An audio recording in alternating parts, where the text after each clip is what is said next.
Hey, what's up guys? I'm Walker Dre, and welcome to Ziggurat. Ziggurat is actually a pretty unknown game. It wasn't like advertised or anything. It was just like pretty sure it's an indie game, and it's on PS4, probably Steam. Don't quote me on that. And hopefully Xbox One. And it's actually a really good game. Ziggurat is a first-person dungeon crawler. I know what you're thinking. What? A first-person dungeon crawler? That sounds weird and stupid. Yes, it does sound weird. I don't know how stupid it is. I really enjoy this game. I played a little bit of it in my free time. It's an amazing time killer, and I want to show you guys and share my opinions on the game by playing through a little single-player stuff. There's no multiplayer or anything. It's I don't know how many dungeon crawlers multiplayer, but that'd be fun. So let's jump in. In Ziggurat, you can play as different characters after you unlock them. You start out with only Argo, the apprentice, and you can unlock them by completing challenges and achievements. I actually might be able to get this one soon, which would be pretty cool. Fucking carrots. Anyway, we're gonna jump in with the basic guy, and I'm gonna show you guys how this game is. Halls of Despair, floor 1. Now as you see, yes, it is first person. I'm a mage because there's no other class to choose. There's just different types of mages.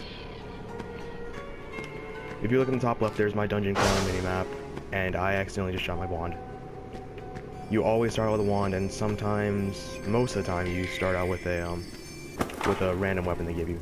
They currently gave me the Undead Scepter, which is a forward sweeping attack, which is pretty useful for clearing out enemies. So that's nice.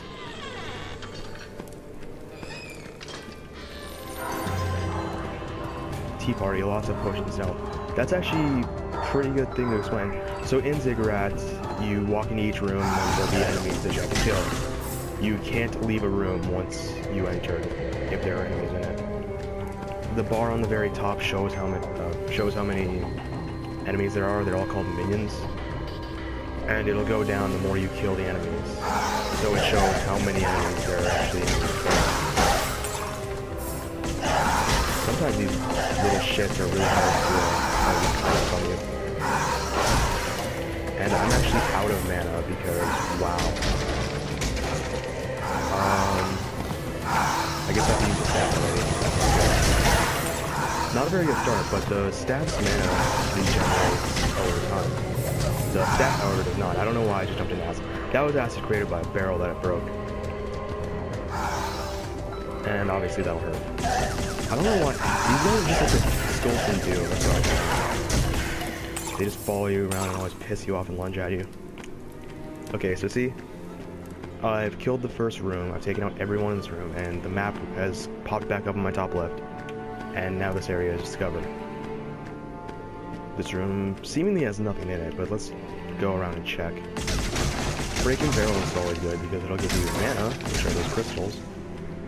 If you look on the right side of the screen, there are 3 bars, each one being a mana bar. There's the blue one that I don't have filled at all, which is for spells. The green one is for staves.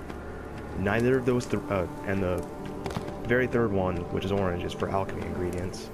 Or alchemy weapons, I should say. None of those magically regenerate. The wand on the other end is. So you guys think, well, I should just like use the staff, try to get my stuff back, and then use the wand as a last resort. No, the wand's your best friend. I'd rather use the staff in very close clutch quarters combat. Or during a boss. Oh, and sorry guys, I have allergies going on. It's still summer, and yeah, it's really annoying. So yeah, there's nothing in here. Rooms won't always take you things, but it's always worth going into a room and fighting everything for the XP. As you can see, there's my XP bar on the very bottom. It's almost filled because every enemy drops XP. The unique thing is, these are mandrakes. Evil carrots, basically. And they're annoying. See, I just leveled up because I picked up those crystals that each enemy drops. The unique thing about the XP in this game, XP can actually despawn if you don't pick it up fast enough. So it's always worth booking it there, even if you're in the middle of a fight. Okay, so now that I leveled up, I'm level 2. Nothing's really changed, but I can now choose one of these perks. My perks that I got for my level 2 are Knowledge, or Scholar and High Stakes. Scholar is, knowledge gems give you more experience. Knowledge gems are what enemies drop, so that can be pretty useful. And High Stakes, gamble with your life. Gamble your life with the Grim Reaper.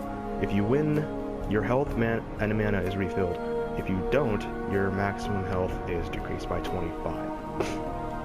I never go for this. It's not worth the risk. You need your health. It's so important. So I'm gonna go with Scholar because that's extremely helpful. So some perks are useful, some are really bad, and I don't know why you'd ever go for them. Unless you want a challenge or something. This looks like another minion room, so let's go in and see what we find. Oh, we found these. I don't know what they are. They're like banshees, I guess. And they're pretty annoying. Every time they scream, they throw out those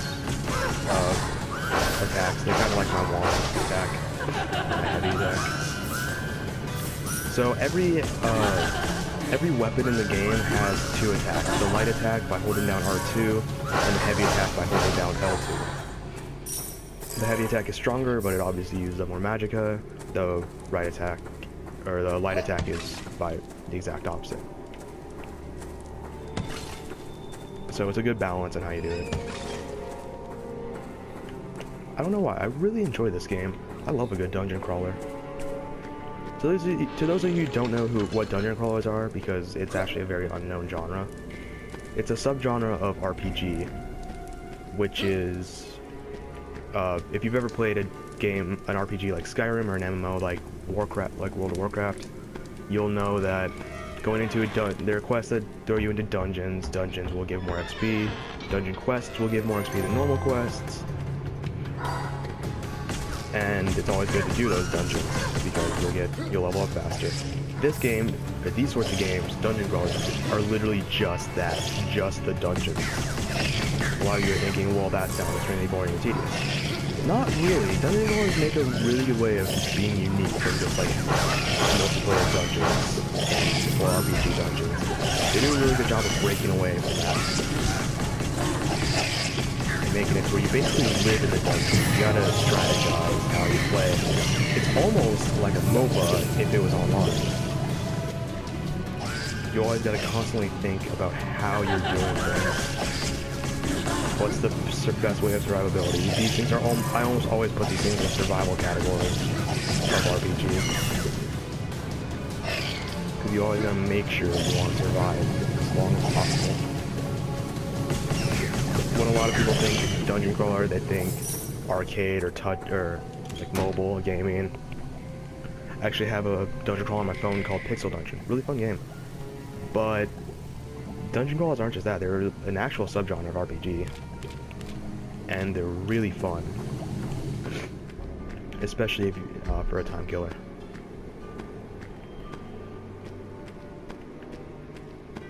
But now, let's see. We have this, which is a cracked wall. I'm actually not sure if I need an alchemy weapon for this. I do not. Okay, so you can break open those cracked walls and they'll reveal secret rooms. This one happens to give me a card, and it's an extra perk.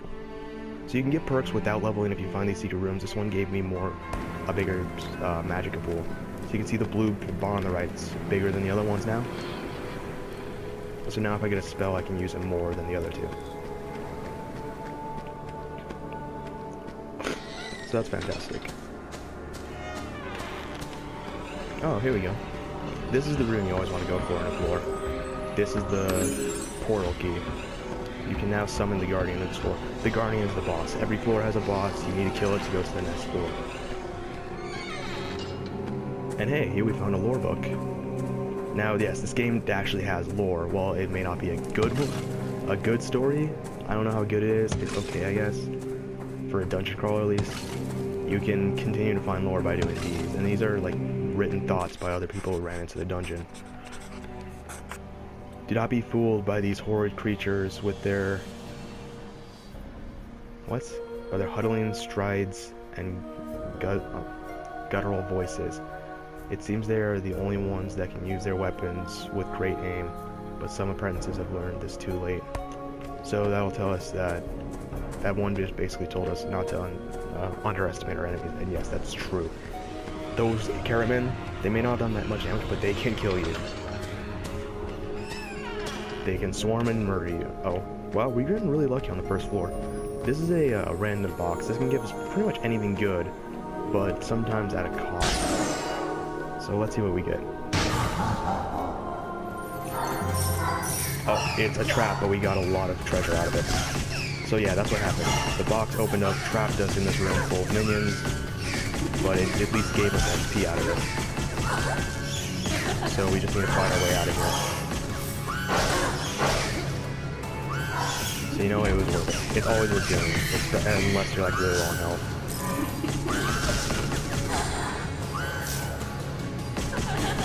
I'm actually very low on it. Not really, I'm halfway out of health, so I kind of have to be careful now.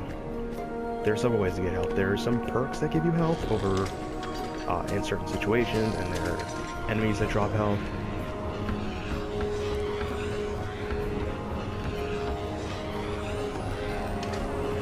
So let's see, if I check the map, there's only one area I haven't explored yet, and that might branch off into a bigger area. Let's go see. If I press R2, I can zoom in, I guess, if I'm in a long room and I want to snipe an enemy, I guess. And if I hold down L2, I can sprint. R1 and L1 swap between weapons. You can have up to 4 weapons at once, but they're each in a different category. Yes, this is another minion room. And slimes and imps, I guess they are. I guess so.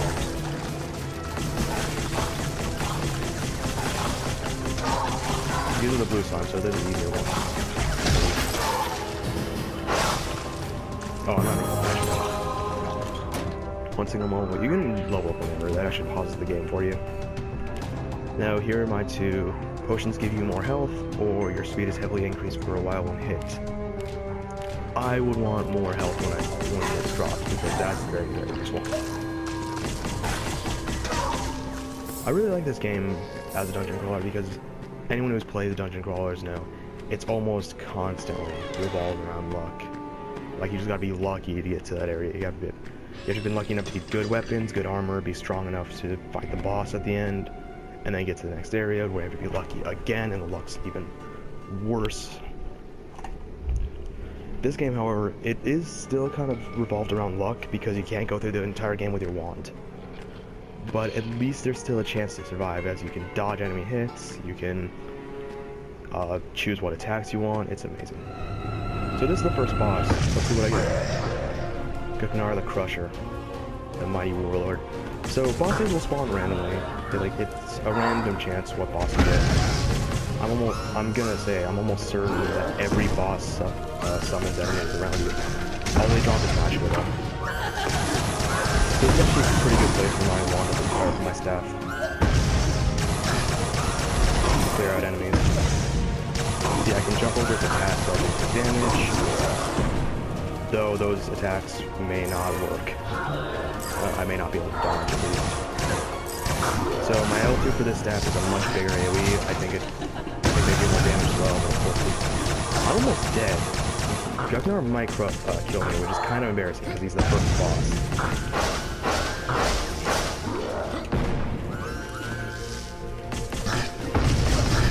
Ow, yeah, I think I'm gonna die. Wow, that's embarrassing. But hey, at least you guys get a little preview on how the game plays.